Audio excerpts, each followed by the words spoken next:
Bueno, esta es la boda de Carmen y Juan Miguel. Esto es lo que le ha puesto el restaurante, la flor que más a ella le gusta.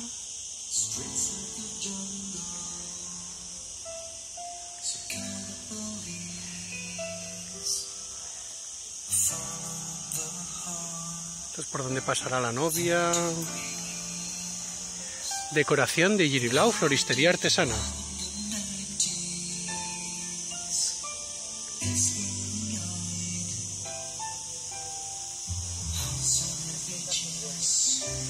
Llévale la paniculata que le agarraron un ataque.